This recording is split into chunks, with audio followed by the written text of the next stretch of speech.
The North American Soccer League is starting its third season of play next weekend, and this year has made a big change when it comes to their regular season. I think the biggest change has been the change of the scheduling format. So instead of having one continuous season, we split it up into a spring season and a fall season. That creates a lot of excitement, we think, for our fans. That's probably the biggest reason to do this. Puts a lot of pressure on the players and coaches to win each week. If you want to make it to the championship game, you have to win either the spring or the fall season. There's no playoffs. Well, it's certainly different to anything that I'm used to in the past, Jordan.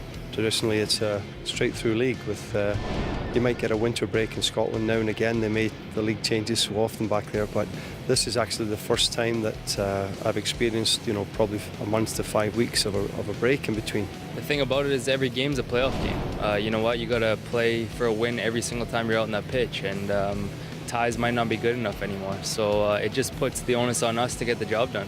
Between the spring and fall seasons, there's a break, and for FC Edmonton this year, that'll be just over 1 month long. Touch wood, hopefully things are going well, and we can reevaluate things, but the part about reassessing the squad is critical there. We also now will have had games against every team in the league, with the exception of the New York Cosmos, who come in the second part of the season. So we'll be studying, everything that is good and bad of the opposition, and be even better prepared in the second part of the season. Although FC Edmonton hasn't kicked off their season yet, both the league commissioner and players are very impressed with what Colin Miller has brought to this team already.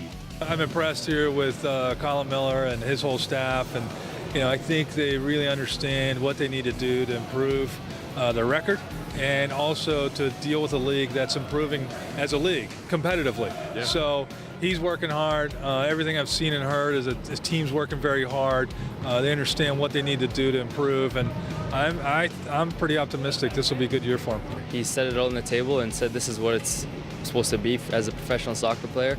And you know what? Everyone's responding well to it. We're excited for the season to start and get going, and hopefully this hard work has paid off. FC Edmonton will kick off their season on the road next Saturday at 5:30 p.m. when they take on the Fort Lauderdale Strikers. Jordan Greenlee, Go Edmonton.